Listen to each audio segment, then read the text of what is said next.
Hi, my name is Sue Hoegberg. I'm a senior project manager with Dewberry, based in Fairfax, Virginia, and this is my project story.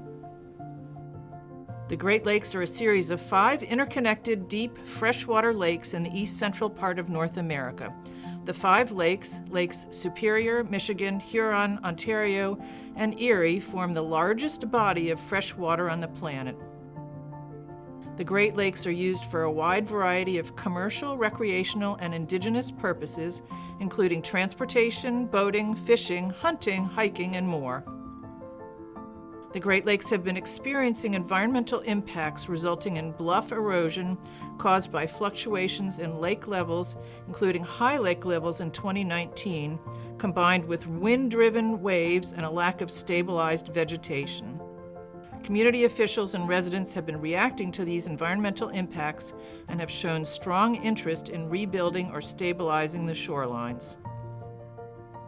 Our Dewberry team partnered with the National Oceanic and Atmospheric Administration, or NOAA, a U.S. government agency that leads weather, climate, ocean, and coastal science programs to restore shorelines along the Great Lakes through engineering and design work and community engagement. This effort is known as the Initiative for Resilient Great Lakes Coasts and is funded under the Environmental Protection Agency's Great Lakes Restoration Initiative, Focus Area 4, which is aimed at protecting and enhancing habitat and native species. NOAA is partnered with the Great Lakes and St. Lawrence Cities Initiative, or the Cities Initiative, on the Initiative for Resilient Great Lakes Coasts. The Cities Initiative is a multinational coalition of U.S. and Canadian mayors and chief elected officials dedicated to the environmental, social, and economic health of communities in the Great Lakes and St. Lawrence River Basin. Together, they are building resilience by supporting locally driven, nature-based shoreline projects on the Great Lakes that also improve, restore, and protect native aquatic and terrestrial species and increase the resiliency of those species. The overall intent of the initiative is to assist the communities in kickstarting their project design to reach a grant-ready state to receive funding and support with engineering and design services. Following an extensive community outreach and stakeholder engagement program to solicit project proposals, our team worked on a total of 12 locally driven projects. I will highlight 2 major project designs in the area. The first project was Lincoln Park South Lagoon in Chicago, Illinois, spanning a shoreline across 31 acres and hydraulically tied to the Lake Michigan shoreline. The shoreline currently has a concrete block retaining wall estimated to date back to the 1940s. The wall is deteriorating due to varying lake levels and ice conditions, resulting in sinkholes that created dangerous conditions and loss of public access.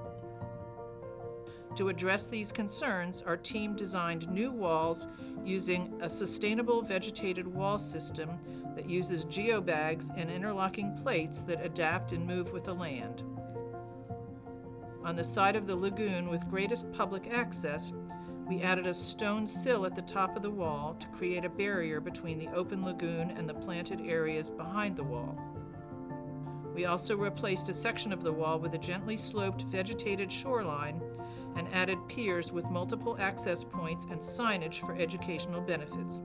The piers provide public access to the water for fishing, viewing boating regattas, birding, and other activities. The second project is at McCormick Ravine in Lake Forest, Illinois, and spans a 500 linear foot shoreline that is also experiencing deterioration to its shoreline and natural bluffs due to high lake levels.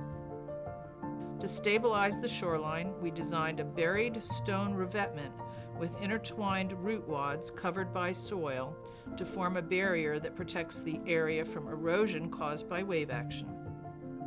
All up the bluff, we introduced diverse native species plantings that can withstand this environment. Lastly, we designed offshore breakwaters to reduce wave energy from storms, to redirect sediment to travel closer to the shoreline, and to create a submerged aquatic habitat.